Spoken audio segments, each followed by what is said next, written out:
Welcome to Center of Math's Problem of the Week. For this week's problem, we want to find all functions f of x from the non-negative reals, two non-negative reals that satisfy f of x equals x to the fourth, and f of x is less than equal to cx squared for some real number c. First, we can note since f of x is a non-negative real and x squared is non-negative real as well, then c has to be greater than or equal to 0. And it really has to be greater than 0 because if c is equal to 0, then f of x is just 0, and that would contradict f of x equals x to the fourth. And although from this we see that f's image is in fact all of the non-negative reals.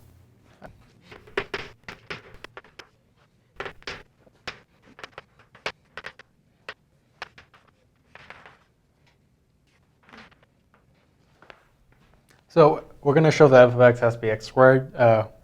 We're going to do this by coming up with bounds for f of x, and note that we can kind of squeeze the bounds to make it so our only possible solution for what f of x equals will be x squared.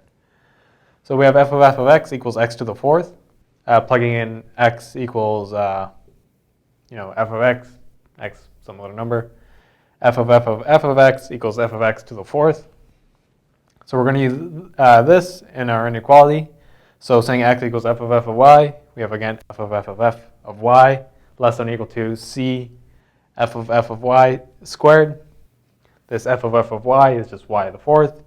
This 3f's of y is just f of y to the fourth.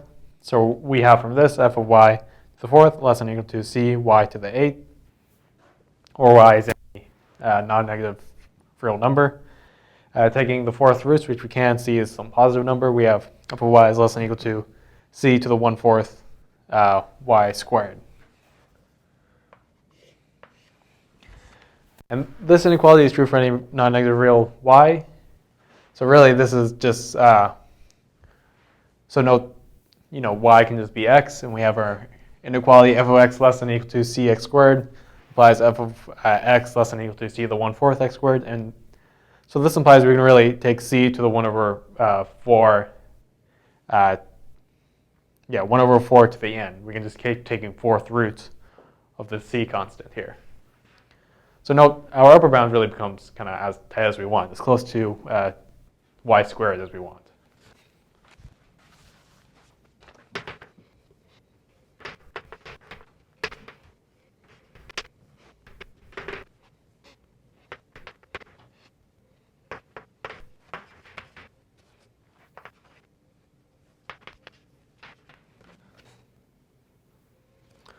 So we have from one of our relations, f of x equals x to the fourth.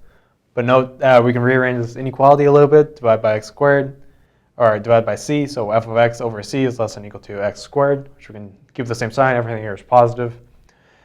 Square both sides, we have f squared of x over c squared is less than or equal to x to the fourth. So we have this inequality is less than or equal to f squared over c squared. F of x, we know the image of f of x is any real number, so f of x can equal any real number y. So say, f of x equals y. We have f of y is greater than or equal to y squared over c squared. And so we have two inequalities. We have y squared over c squared less than or equal to f of y, which is less than or equal to c y squared.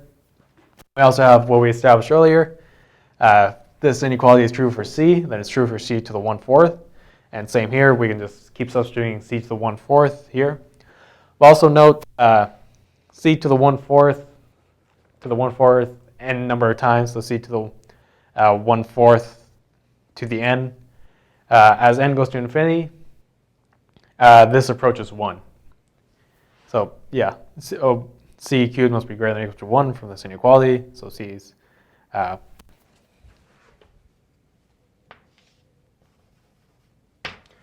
c is greater than or equal to 1, and if we take the fourth root infinite times, this gets as close to 1 as we want. So this inequality here of y squared over c squared less than or equal to f of y less than or equal to cy squared is true for c arbitrarily close to 1. And so if f of y was any number that's not equal to y squared, it's some finite distance away from y squared, and so it wouldn't be true for some c close enough to 1. And so f of y must equal y squared.